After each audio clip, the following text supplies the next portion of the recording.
तो इस सेमिनार पर आगे भी नजर बनी रहेगी हमारी। फिलहाल छोटा सा विराम, जल्द हाजिर होते हैं।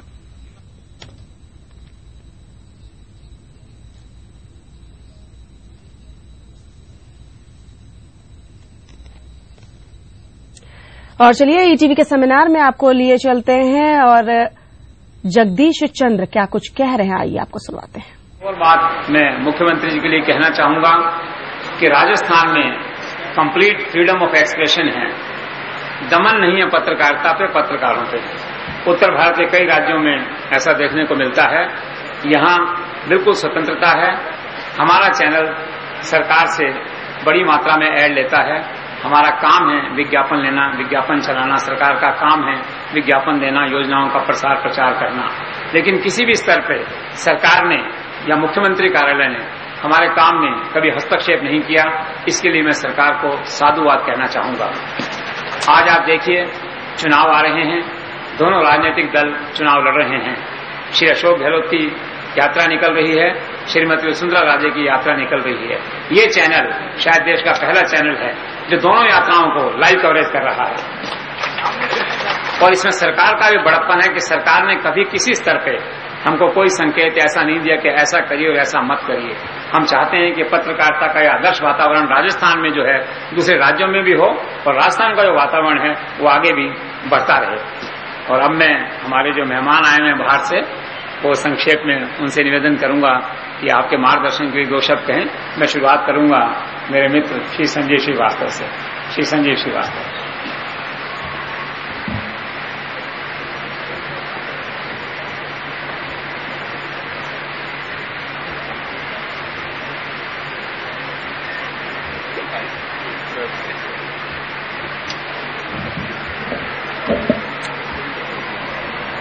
आदरणीय अशोक गहलोत जी, मुख्यमंत्री राजस्थान, मेरे पूर्व में संपादक।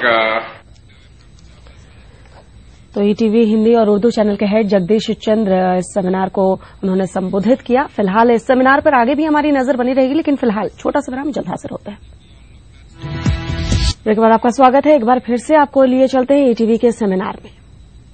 मॉडल स्थापित कर चुकी है देश में, और वो मानव कल्याणकारी योजनाएं जिसकी लंबी फहरिस्त है। मेरी बहन यहाँ पे है, मेरे बहनों यहाँ पे हैं, मेरे समस्त घर वाले, परिजन, दोस्त सब यहाँ पे हैं। चाहे वो मुफ्त दवा है, मुफ्त जांच है, जन शिक्षा, वो जो जच्चा बच्चा के लिए स्कीम है, पेंशन है, तमाम फहरिस्त है मेरे सामने। लेकिन जो मुझे याद आ रहा है मैं वही बोलूंगा। मैं इसको इनकी किताब को देख के नहीं बोलना चाहता। और मुझे ये भी ज्ञात नहीं है कि उसका कितना जमीन पे असर हो रहा है, कितने अधिकारी उसको कामयाबी से लागू कर रहे हैं, क्योंकि मैं तो हफ्ते 10 दिन में एक दिन के लिए जयपुर आता हूं और वापस चले जाता हूं, तो उसका कितना इम्पैक्ट पड़ रहा है। लेकिन द शेयर स्केल ऑफ दो स्कीम्स, जो उनकी व्यापकता है और सोच है, वो अपने आप में अद्भुत है।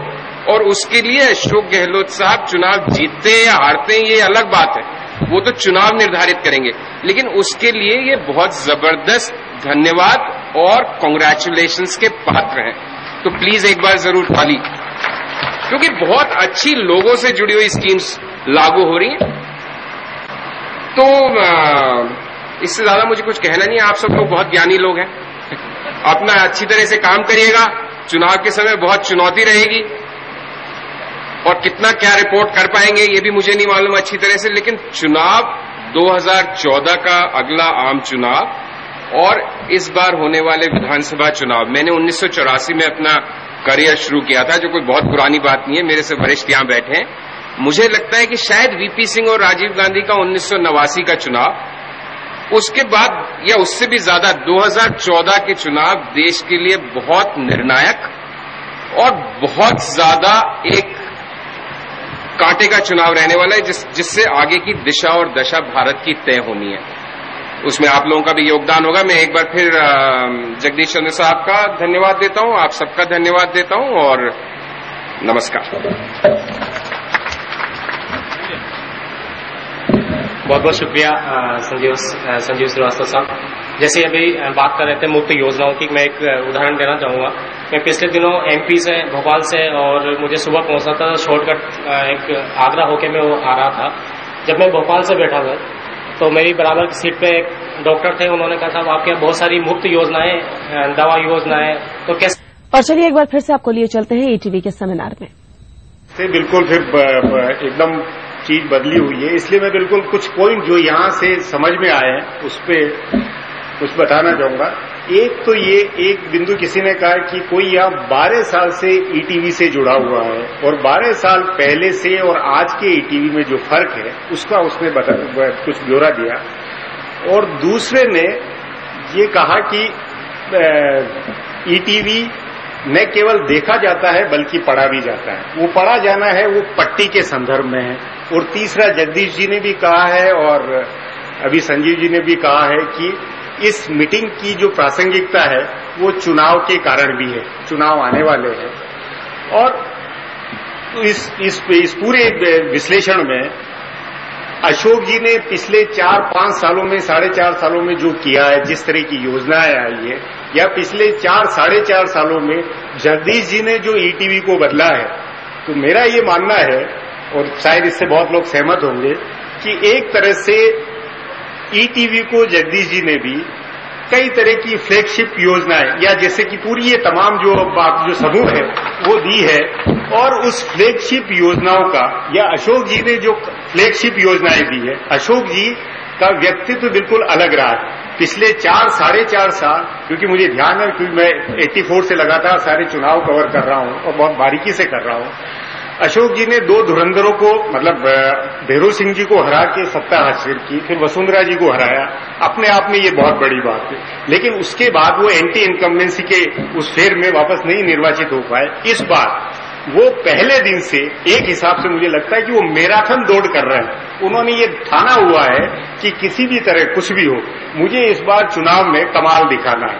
अब वो दिखाए न दिखाए ये एक अलग इश्यू है, लेकिन उनकी जो फ्लैगशिप योजनाएं हैं या उन्होंने जो मैराथन दौड़ की है, और यही मैराथन दौड़ एक तरह से जगदीश जी पिछले 4.5 साल से कर रहे हैं कि भाई जी ईटीवी को मैं कहां से कहां पहुंचा दूं और क्या क्या करूं, तमाम बातें। लेकिन अब सबके लिए ये एक तरह से बुनियादी परीक्षा की घड़ी आने वाली है। मैराथन चुनाव जो है, चुनाव मैराथन नहीं होता है। मैंने अशोक जी को भी कहा था कि चुनाव जो है वो 100 मीटर की दौड़ है।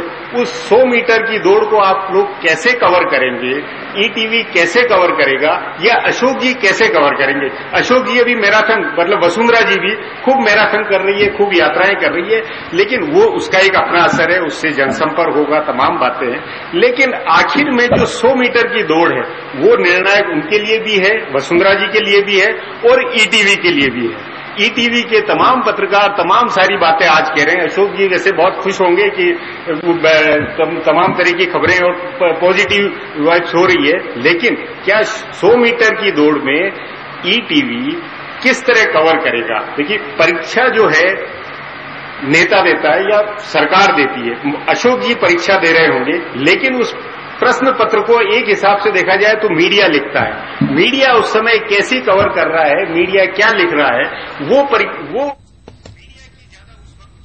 तो सेमिनार पर नजर हमारी बनी रहेगी लगातार। फिलहाल रुख करते हैं खबरों की ओर। गुलाबी नगरी जयपुर में जैन संतो आर्यका जी के चातुर्मास के मंगल कलश की स्थापना की गई।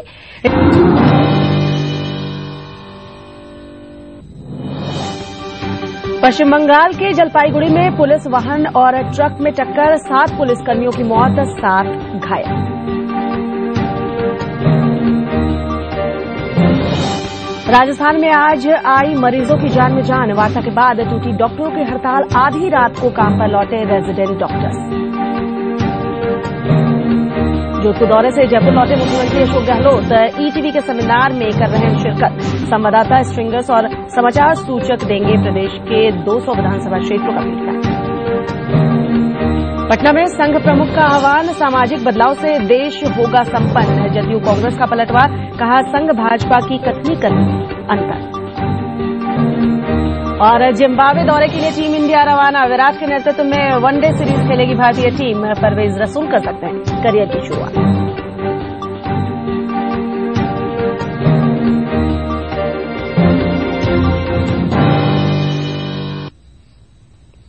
नमस्कार, राष्ट्रीय समाचार में आपका स्वागत है। मैं हूं श्वेता भट्टाचार्य। आपको सीधा लिए चलेंगे ईटीवी के सेमिनार में। आप लोगों ने बहुत मेहनत और निष्ठा से आज एक अलग पहचान पूरी तरीके से स्थापित कर लिया ईटीवी की। आप सारे लोग बधाई के पात्र हैं। और आपकी बात को माननीय मुख्यमंत्री जी को पहुंचाते हुए बात समाप्त करूंगा कि अनऑर्गेनाइज सेक्टर या जिसको हम कहते हैं अनएक्रीडेटेड जो जर्नलिस्ट हैं, उनके बारे में भी हमको अधिक से अधिक विचार करना चाहिए। माननीय मुख्यमंत्री जी इतने संवेदनशील है कि निश्चित रूप से उन्होंने मन में कुछ न कुछ निश्चय किया होगा, समय आने पर उसकी घोषणा भी करेंगे। और आज तक पत्रकारों के लिए राजस्थान में जितना जो कुछ हुआ है, जिस तरीके से हुआ सरकारी स्तर पे, वो शायद किसी और राज्य में नहीं हुआ और शायद किसी मुख्यमंत्री ने नहीं किया जितना अशोक गहलोत जी ने किया है। क्योंकि मैं भी अपने आप को प्रारंभिक रूप से पत्रकार ही मानता हूं। मैं आज सबकी तरफ से, मेरी तरफ से माननीय मुख्यमंत्री जी का आभार भी प्रकट करता हूं और आगे के लिए उनसे आग्रह भी करता हूं कि वो जितना अधिक से अधिक कर सकें। आज के जमाने में पत्रकारिता सबसे ज्यादा प्रमुख और सबसे मजबूत स्तंभ है लोकतंत्र का। इसकी जितनी रक्षा की जाए, इसको जितना सहयोग किया जाए उतना आवश्यक है। यही बात कहता हुआ मैं मुझे याद करने के लिए आदरणीय जगदीश चंद्र जी का आभार प्रकट करता हूं और आप सबके प्रति सम्मान प्रकट करता हूं। बहुत बहुत धन्यवाद। जय हिंद। थैंक यू महेश शर्मा साहब, महेश जोशी साहब। अब मैं आमंत्रित करना चाहूंगा ऐसे व्यक्तित्व को जो हमसे जुड़े रहे, आपकी बात के तौर पर, सीधी बात के तौर पर और अब कहीं न कहीं तीखी बात के तौर पर हमसे जुड़े हुए हैं। वरिष्ठ पत्रकार आदरणीय प्रभु चावला साहब को मैं आमंत्रित कर रहा हूँ मार्गदर्शन।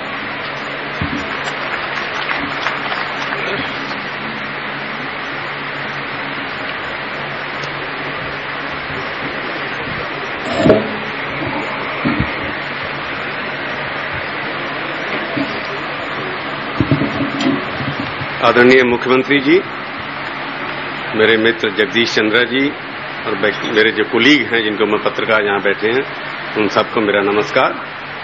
मेरे को यहाँ पर जगदीश चंद्र जी ने बुलाया, 2 दिन पहले नोटिस दिया कि आपको यहाँ पर आना है। इनका तो ये होता है कि बताते नहीं हैं कि क्या करने आना है। तो इनका मेरे ऊपर इतना कंट्रोल है कि जैसे रिमोट कंट्रोल होता है टीवी के लिए। मैंने कहा आ जाऊंगा, फिर बाद में लगा कि मैं क्यों आऊंगा भाई। तो आज तक मेरे को पता नहीं, यहां करके पता लगा कि मेरे को क्या करना है। अभी बात कर रहे थे श्रीवास्तव साहब की एक जगदीश चंद्रा मॉडल है। मैं उसको कहता हूं कातिल की कला है, यह चंद्रा का मंत्रा है। तो ये जो चिकिया है, मेरे को लगता है कि इस तरह की कोई परंपरा जो जगदीश चंद्रा ने डाली है, कोई भी एडिटर शायद हिंदुस्तान का करता नहीं है। हम इंडिया टुडे में करते थे, साल भर पत्रकारों को बुलाते थे जो कॉरेस्पोंडेंट थे और उनसे फीडबैक लिया करते थे। परंतु विलेज लेवल पे और असेंबली लेवल तक के लोगों के इकट्ठा करके फीडबैक लेना, ये एक अपने आप में एक उपलब्धि है जिसके लिए जगदीश चंद्रा जी को मैं साधुवाद कहना चाहूंगा। ये एक ऐसी कला है जिसके ऊपर डिपेंड करता है किसी भी ऑर्गेनाइजेशन का भविष्य।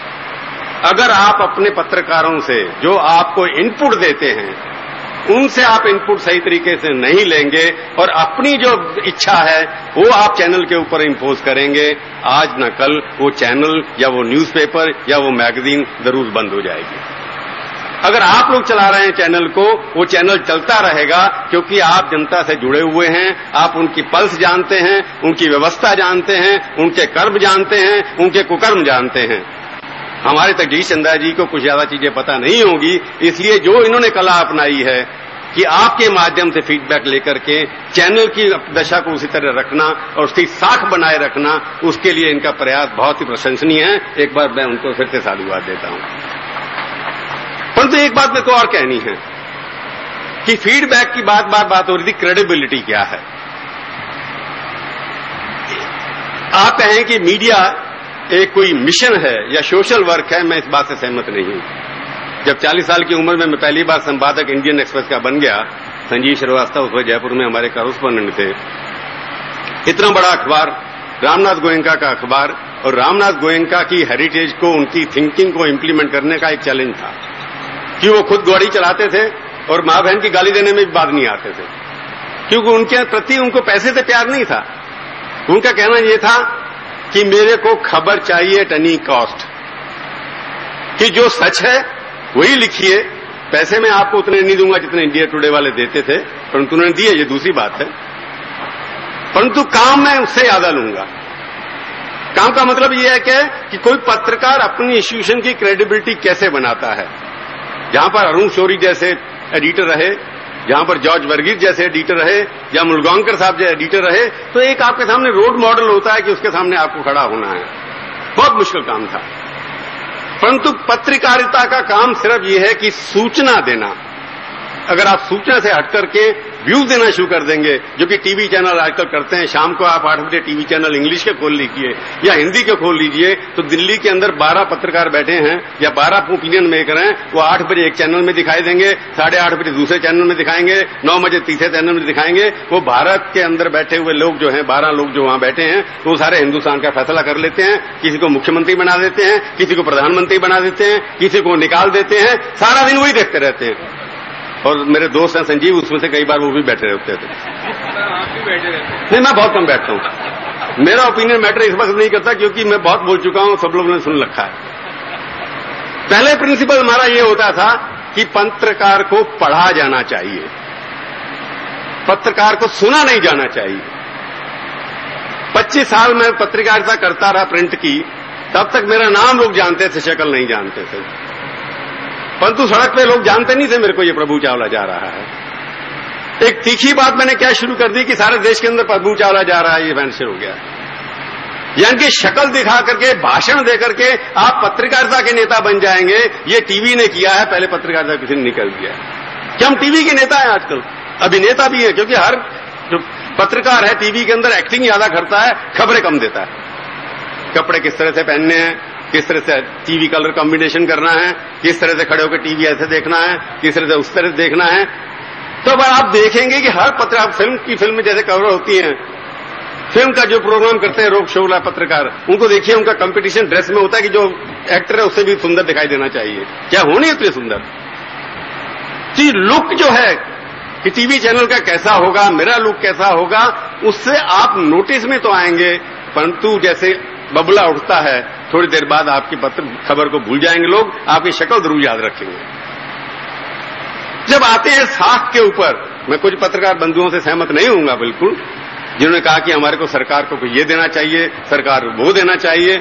मैं उस बारे में बिल्कुल सहमत नहीं हूं। मैं क्षमा मांगता हूं जिन्होंने ये बात कही है। ये काम है जगदीश चंद्रा का, आपको सब सुविधाएं उपलब्ध कराएं।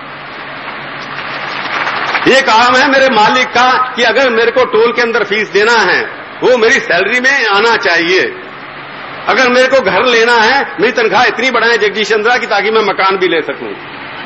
अगर आप मुख्यमंत्री को कहेंगे प्लॉट दीजिए, ये तो शरीफ मुख्यमंत्री है, आपके ऊपर शर्त कोई नहीं लगाएंगे। कई प्रदेशों में ऐसे मुख्यमंत्री भी हैं कि आप प्लॉट ले जाइए और 3 दिन तक ये खबरें चलेगी।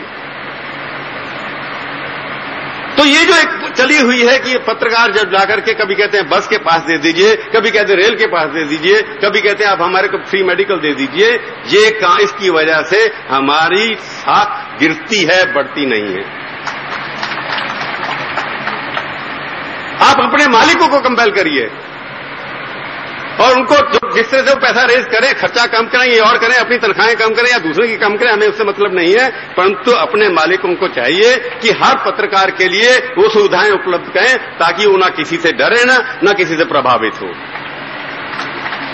आज स्थिति ये है कि देश के अंदर 222 चैनल चल रहे हैं। आज स्थिति ये है कि 5000 अखबार छपते जा रहे हैं। आज से 5 साल पहले 18,000 करोड़ रुपए एडवर्टाइजमेंट के रूप में आता था। आज लगभग 24,000 25,000 रुपए खर्च होता है।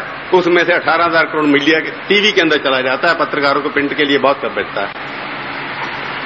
तो जितनी संख्या में पत्रकार बढ़े हैं, जितनी संख्या में टीवी चैनल बढ़े हैं, जितनी संख्या में न्यूज़पेपर बढ़े हैं, उतनी संख्या में एडवर्टाइजमेंट नहीं बढ़ा है, जिसकी वजह से हम लोगों को कॉम्प्रोमाइज भी करना पड़ता है। सेमिनार पर नजर हमारी बनी रहेगी। फिलहाल छोटा सा विराम, जल्द हाजिर होते हैं। और चलिए एक बार फिर से आपको लिए चलते हैं ईटीवी के सेमिनार में। प्रभु चावला जी, हरिशंकर जी व्यास, संजीव श्रीवास्तव जी, जगदीश चंद्रा जी और छोटे माली जी, इसमती तलवार जी, लोकनाथ शर्मा जी, तमाम अन्य उपस्थितियां,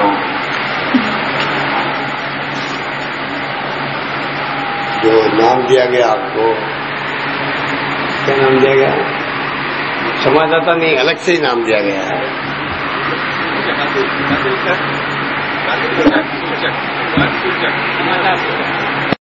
सूचक। पिछली बार भी मीटिंग में बात आई थी कि पहले आपने कहा इनफॉर्मल, हम घबरा गए भाई हमारे इनफॉर्मल हर क्षेत्र में कैसे बैठे रहेंगे। तो वो इनफॉर्मल नहीं बल्कि वो आपके सूचना के झंडे को लेकर चल रहे हैं, इसीलिए पट्टी कामयाब हो रही है। उसके लिए आप सबको मुबारकबाद। मेरे पूर्व वक्ताओं ने प्रभु चावला जी, जयशंकर जीवास, संजीव श्रीवास्तव जी, ये सब माने हुए राष्ट्रीय स्तर के पत्रकार कह दीजिए, बुद्धिजीवी कह दीजिए, समर्पित है। उनके विचार हम सबने सुने, मैं भी बहुत प्रभावित हूँ। बहुत ही बैलेंस और बहुत ही विश्वासपात्रता के साथ में सब बातें कही अपनी। तो चुनाव 4 महीने बाकी है, इसलिए मैं आपकी तरह बोल नहीं सकता। मैं नहीं बोलूं तो अच्छा है, क्योंकि चुनाव में कल भी मैं गया वहां पर लाडनू के अंदर 13 पंथियों का प्रोग्राम था। 13 पंथी महाराज साहब विराज रहे थे, तो मैंने स्पीच को पूरा वहां पे पढ़ा, एक्स्ट्रा बोल नहीं बोला। चुनाव का जब माहौल बनता है, यात्रा निकल रही है, आरोप प्रत्यारोप लग रहे हैं, तो ऐसे वक्त में आप बोलते बोलते पता नहीं क्या बोल जाएं, तो टेम्पटेशन रहते रहता है। बचने के लिए कल मैंने वहां पर 5-10 मिनट का अपना भाषण जो है पढ़ के सुनाया और अपने आप को काबू में रखा। आज भी मैं वही करूंगा, क्योंकि ये लाइव हो रहा है। पता नहीं आपकी मौजूदगी में क्या बोल जाऊं, उसका क्या मतलब निकाल दे जनता भी, प्रतिपक्ष भी और बाकी लोग भी। इतने अच्छा रहेगा कि मैं आप सबको शुभकामनाएं दूं। जगदीश चंद्रा के बारे में आपने कह दिया, मॉडल और कातिल की कला, और 2 आपने जो उनको सर्टिफिकेट दिए हैं, उसके बाद में कोई बचता ही नहीं है। हम तो बचपन से इनको जगदीश कातिल ही समझते थे, और कातिल से कलाकार बना दिया आपने। इसलिए हर मुख्यमंत्री जाकर के इंटरव्यू कर लेते हैं, और मेरा इंटरव्यू कभी नहीं किया।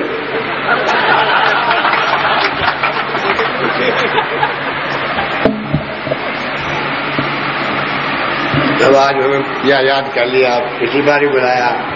लोग समझेंगे कि साहब ईटीवी के साथ में पता नहीं अशोक गहलोत का क्या रिश्ता है। मैं आपको यही कहना चाहूंगा, मेरे जो विचार हैं कि वास्तव में जो पत्रकार होता है, चाहे वो इलेक्ट्रॉनिक मीडिया का हो चाहे प्रिंट मीडिया का, उसकी जो क्रेडिबिलिटी है वो उसकी जिंदगी की पूरी होनी चाहिए।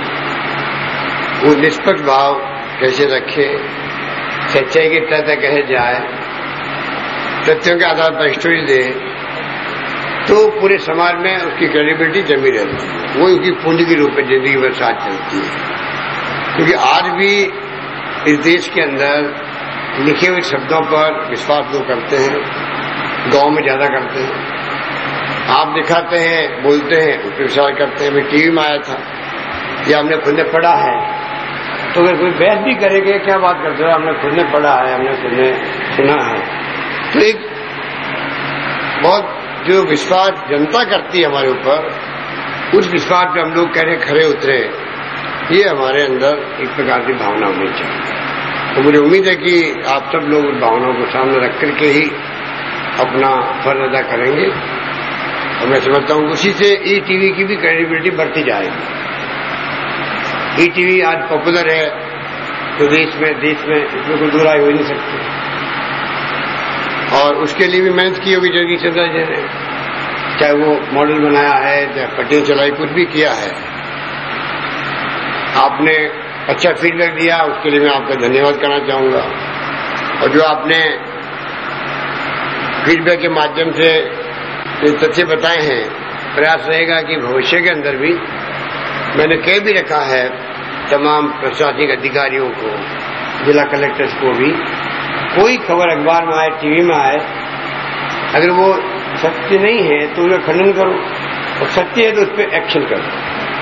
ये मैंने शुरू में ही एक पिछली गवर्नमेंट थी तब से मैंने करा, और होना भी चाहिए। इसीलिए आपकी खबरों का असर भी होता है। होना भी चाहिए। और कई बार जानकारी के अभाव के अंदर कम्युनिकेशन गैप हो जाता है। जैसे एक भाई ने कहा कि CFL जो क्या देते हैं वो 50 लाख परिवार को दे रहे हैं बल्ब, उसके अंदर जो है अंत्योदय परिवार को नहीं मिल पा रहा है CFL। तो ये मैं भ्रांति दूर कर दूं आपको कि गांव में सभी परिवार को, चाहे वो APL है या BPL है, अंत्योदय तो BPL से भी BPL है, पर जो स्कीम बनी है सरकार की उसमें तमाम गांव के तमाम परिवार के लिए ये बल्ब डिस्ट्रीब्यूट हो रहे हैं और शहरों में BPL को हो रहे हैं। तो कल मैंने एग्जाम्पल दिया आपको। इसी प्रकार से कोक्लियर प्लांट जो होता है 5.5 साढ़े 6 लाख रुपए लगता है, जो बच्चों के डेफ एंड डम होते हैं। आजकल नई टेक्निक आ गई कि आप 6-7 लाख रुपए खर्च करो तो बचपन में वो बच्चे को अगर आप ऑपरेशन कराते हो तो वो बोलने लग जाता है, सुनने लग जाता है। बहुत बड़ी क्रांति हुई है। तो मुझे कहते हैं गर्व है कि इसमें कोई हमने BPL APL की बात नहीं रखी है। ये भी किसी भाई ने कहा किसी के लग पा रहा है, अपने कोई न्यूज भी दी थी।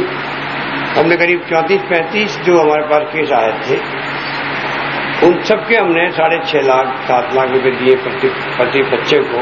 और वो मेरे घर पे भी आए थे 8-10 बच्चे एक साथ में, बोलने लग गए थे, सुनने लग गए थे। तो इस प्रकार से सुझाव जो दिए हैं मैं समझता हूँ मैंने नोट करवा दिए हैं और उन सुझाव पर हम लोग कार्रवाई करेंगे, ये मैं आपको विश्वास दिलाता हूँ। और अधिक स्वीकृत पत्रकारों के बारे में आपने जो कहा कि खाली आप उनको ही दे रहे हैं, जो मेरी भावना हमेशा रही है। ये पिछली बार मैं सरकार में था, मैं अभी प्रभु चावला जो कह रहा था कि उस वक्त में हमने बिना मांगे हुए, ये दरबार साहब बैठे हुए हैं, बिना मांगे हुए हमने पत्रकार कल्याण कोष शुरू किया 1 करोड़ रुपए देकर के। समाज एजेंसी बनाई DPR के अंदर कि जितना भी कमीशन होगा उसमें 5% उसमें जाएगा। पहले 7% था, मेरे ख्याल 5% कर दिया। जितना भी विज्ञापन के कमीशन में 7% या 5% जाएगा समाज के अंदर जो पत्रकार कल्याण कोष में काम आ रहा है, ये मैंने कर रखा था। और उसके माध्यम से हम लोग काफी, जब कभी कोई मांग आती है तो सुविधा मिलती है DPR के माध्यम से। अभी हमने ये घोषणा की निःशुल्क लैपटॉप की, वो मैंने पूछा कि उसमें कोई भेदभाव नहीं है, जो अधिक स्वीकृत है उन सबको मिल जाएगा राजस्थान के अंदर। उसी प्रकार से जो प्लॉट है पिछली बार भी हमने दिए थे, इस बार भी हमने कुछ 700-800 प्लॉट जयपुर में किए, सब जिलों के अंदर, सब जहाँ जहाँ नगर पालिकाएं सब जगह क्या रखा है। हमारे एक साथी ने जो सुझाव दिया, आप हमें बताइएगा कि हमने तो किसी को पूछा ही नहीं, पॉलिसी बनाई है सरकार ने, कौन पत्रकार, कोई प्रो BJP, कोई कांग्रेस, कोई मतलब नहीं हमें मतलब पत्रकार होना चाहिए। हमारा फर्ज बनता सरकार का कि हम सबको समान दृष्टि देख करके फैसला करें। उसी दृष्टि से फैसला हुआ है। अब जो बाकी कैटेगरी बच गई है, अगर आप सुझाव देंगे तो उसको एग्जामिन करवा लेंगे। हमें खुशी होगी कि जो समाज सेवा को मानता हूँ, क्योंकि पत्रकार भी होता है, राजनीतिक कार्यकर्ता की तरह वो भी अपना धर्म निभाता है। चौथे स्तंभ की बात हम करते हैं तो चौथे स्तंभ के रूप में हम उनको देखते हैं, इसीलिए तमाम फैसले हो रहे हैं। कुछ लोग उसकी आलोचना भी करते हैं, जैसे प्रभु चावला जी की ध्वनि उस तरह निकल रही थी कि आपको मतलब सरकार पे डिपेंड नहीं रहना चाहिए।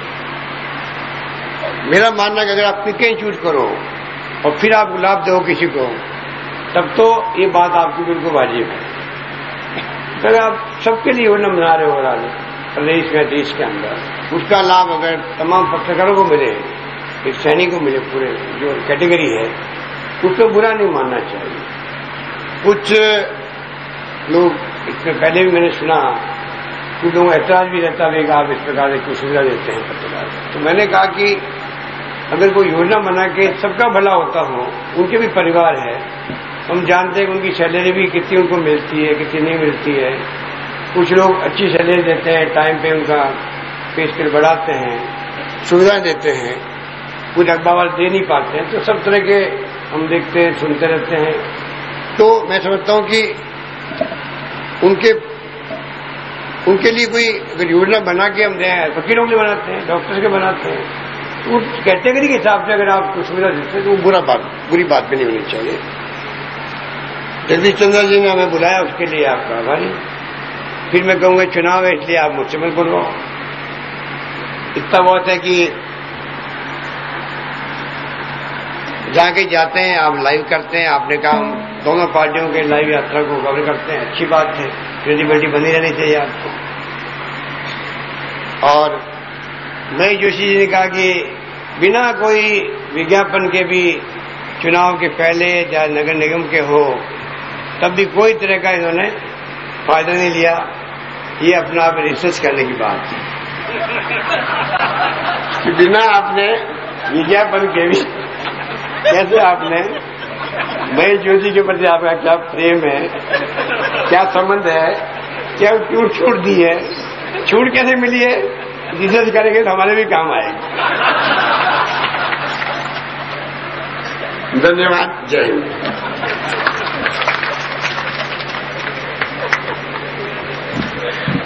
धन्यवाद माननीय मुख्यमंत्री जी। और अब बारी है उन लोगों को सम्मानित करने की जिन्होंने पिछले 6 महीनों में उत्कृष्ट कार्य किया है। हम उन सभी लोगों को माननीय मुख्यमंत्री के हाथों सम्मानित करवाना चाहेंगे। मैं सबसे पहले बुलाऊंगा फ्लैश के लिए रिपोर्टर्स कैटेगरी में से निर्मल जी तिवारी को। निर्मल जी तिवारी तो क्यों आए और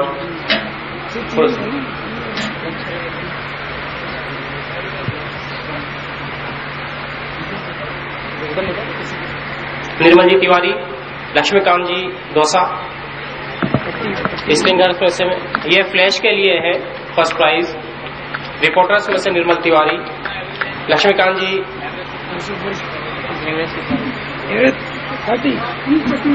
30 पट्टी रोज के हिसाब से है। लक्ष्मीकांत जी दौसा से। विधानसभा स्तर के संवाददाताओं में से मोहम्मद हनीफ डिडवाना से। मोहम्मद हनीफ थोड़ा दौड़ के आ जाए। मोहम्मद हनीफ तनहा। और इसके बाद विजुअल के लिए तैयार है दीपक गोयल। दीपक गोयल चित्तौड़गढ़ से पीके अग्रवाल, केकड़ी से जेपी सोनी,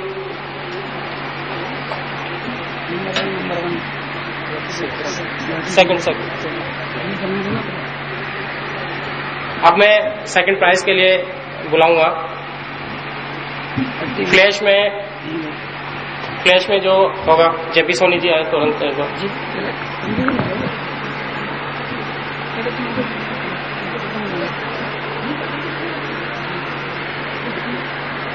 जेपी सोनी जी विधानसभा स्तर के संवाददाताओं में विजुअल सबसे भेजने वाले हैं। इसके बाद फ्लैश में सेकंड जो रहे दीपक गोयल। फ्लैश में रिपोर्टर्स में से मनोज तिवारी टोंक से जो फ्लैश में सेकंड नंबर पे। पट्टियों में second number lovely Wadhwa Raut भाटा से विधानसभा स्तर के संवाददाताओं में से। विजुअल के लिए रिपोर्टर्स में से रामस्वरूप जी। विजुअल में रामस्वरूप जी। भवानी सिंह जोधपुर से भवानी सिंह। साबिर खान रामगंज मंडी से साबिर खान। जल्दी करें साबिर जी।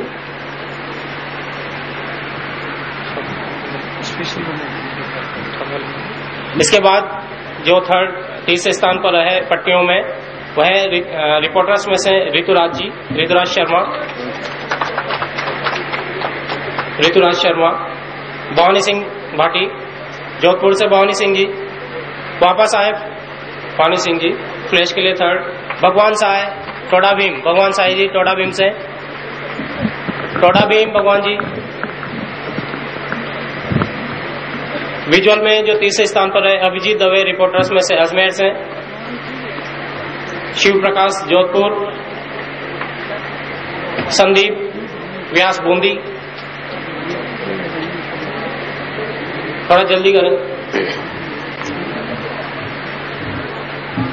इसके बाद संदीप जी थोड़ा तोड़ के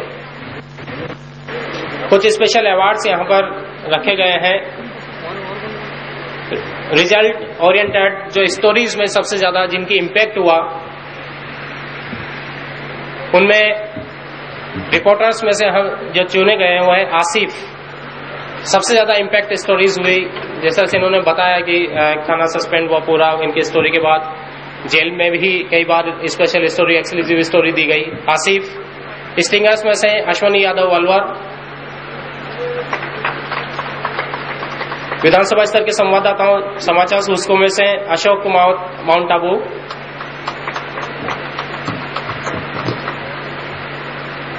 इस बार हमने स्पेशल अवार्ड्स में कैमरामैन, क्योंकि वो न्यूज के एक पार्ट है, हमने जोड़ा है। और बेस्ट कैमरामैन के लिए इस बार चुने गए हैं रमाकांत शर्मा। जयपुर के जो कैमरामैन हैं रमाकांत शर्मा, वह यदि यहाँ हैं तो आए, या उनके रमाकांत जी आइए तो उनसे एक बार तालियां होती रहनी चाहिए सभी के लिए। और कोशिश करें अगली बार आप हो ये पुरस्कार लेने वालों में। और बेस्ट 2MB सेंटर के लिए जो चुने गए हैं इस बार, मैं चाहूंगा आशीष भाई उसके यहाँ पर घोषणा करें। Best 2MB centre, best 2MB centre के लिए राजीव गौर फ्रॉम जोधपुर। पूरी टीम जोधपुर की 2MB सेंटर की तीनों पूरी टीम, जोधपुर 2MB सेंटर पूरी टीम। हाँ, भाटी जी और शिवराज पुरोहित तीनों आ जाए जी। बेस्ट 2MB सेंटर्स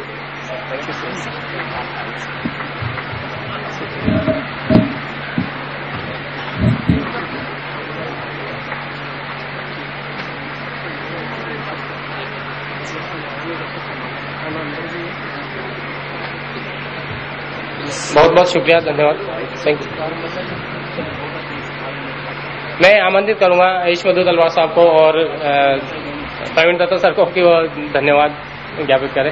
पहले एक बार दत्ता सर आप प्लीज। प्रवीण सर आप। तलवार साहब वरिष्ठ हैं, धन्यवाद वो देंगे। मैं सिर्फ एक जानकारी आप लोगों के साथ साझा करना चाहूंगा। मैं देख रहा हूं ज्यादातर समाचार सूचक हैं, उनके हाथ में स्मार्टफोन्स हैं। अब आज ही से इन स्मार्ट